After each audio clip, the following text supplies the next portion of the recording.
What happens when a director notorious for style over substance gets his hands on Norse mythology? Well, you get a good show that could have become great but didn't. And I'm going to explain why. I know I'm kinda late to the party, but seeing how much potential Zack Snyder has ruined, I really wanted to talk about this. In this video, I'm going over the bad, the good, and my favorite part of the show. Before anything, if you haven't watched this, I highly recommend it. It is pretty entertaining. There are going to be spoilers from this point on, so I suggest watching the show before you watch my video. The story of this show takes place in the world of Norse mythology. The main characters of the show are Sigrid, half giant, half human, and her husband Leif, a brave human king. On their wedding day, Thor comes to the village of the giants to find Loki but fails to do so, and gets angry and brutally massacres everyone, except Sigrid and Leif, because his peaceful brother Baldur said that they were dead in order to protect them. Then Loki comes along and suggests to help Sigrid on her mission for revenge. Now our story begins. Firstly, let's start with the bad. The animation feels like it was made 20 years ago. It lacks the details that I'm looking for in an adult animation. It is okay to have a style, but just look at this. This animation is screaming low effort, although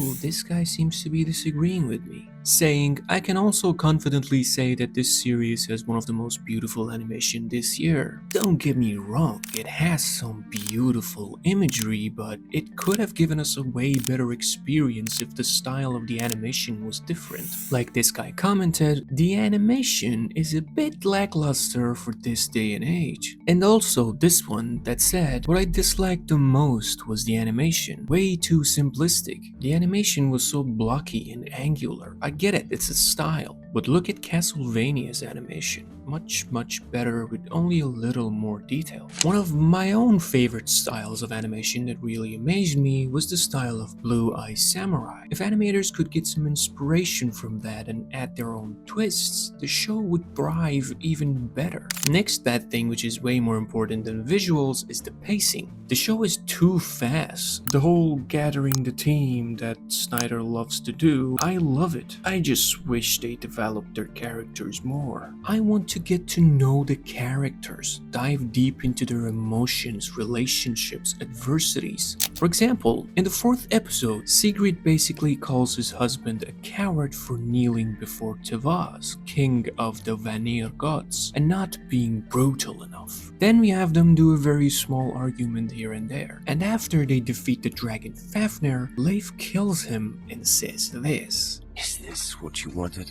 And case closed. They don't follow it up. This moral dilemma could have been interesting. They could have done very great things with it. This guy puts it best. The emotional resonance that one might expect from a story rooted in such epic traditions is almost entirely absent. The show sets up an exciting premise, the fall of the gods, a world-ending prophecy, and a protagonist with revenge on their mind, but it rarely delivers on the emotional weight these elements carry. Without strong character developments or an inspiring narrative, it becomes difficult to connect with the protagonist or care about the consequences of their journey. And by far, the least interesting character is the main villain, Thor. This is one of his only interesting dialogues. I've made many a widow and wagon loads of orphans. I mean, don't get me wrong, the introduction was actually good, but they didn't develop his character well. They could have added more background story, more relationship struggles, more overall content. His character feels empty and shallow, and when he bursts into tears, it is not as meaningful as it's supposed to be. The next bad thing that I absolutely hate is inconsistency. In this scene, Sigrid's entire village was killed. She should be very angry and sad, right? A few minutes later, she's joking with Egil. Who'd you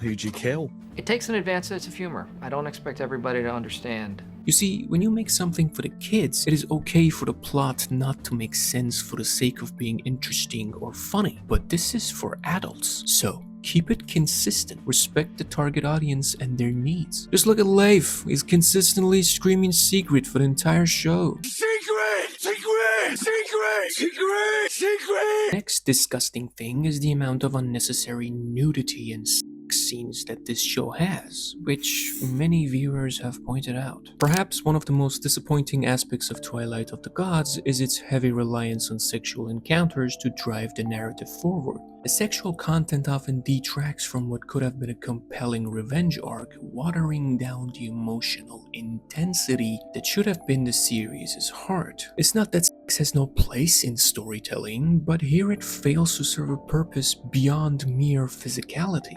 LOL, he uses a lot of extra gore and it's not what fans of animated features are into, unless they are 12. Now let's go to the good parts. Odin is really cool. The way he introduces himself was mind-blowing. The warrior, the wanderer, the wise. The only bad thing is that he had a really short screen time. I want to see more of Odin. I want him to tell more stories like he said in the episode Now Hereof. One of my favorite scenes of the show was in the last episode when Sid Kona showed Odin his future. In this scene, Odin sees that the people of Europe don't worship them anymore. They worship the Christ, who is the symbol of love, kindness, and forgiveness. Now, Loki's plans make sense. The age of petty gods must end.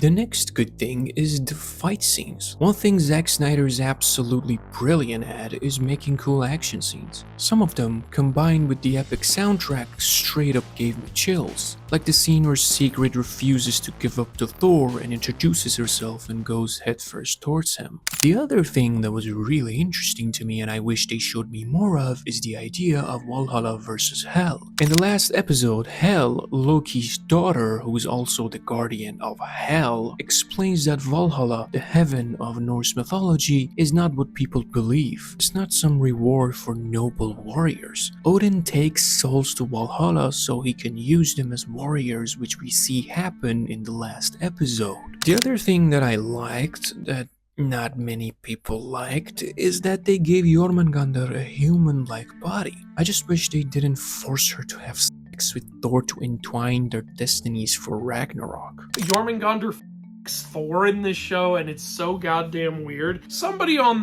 this team is just so incredibly horny and demanding that their, fanfics happen. Like, I really want Thor and Jormungandr to f***.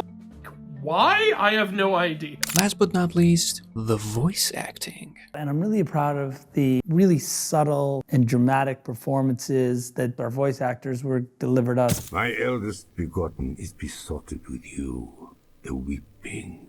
Valhalla can be earned with ease. I am weapon enough and cursed enough. And now we get to my favorite part of this show.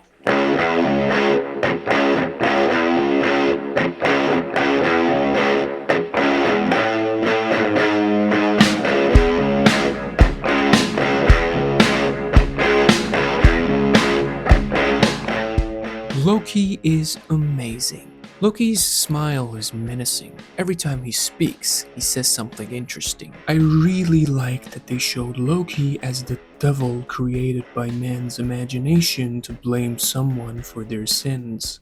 You are supposed to be the root of all that's wicked, and you cannot accept yourself?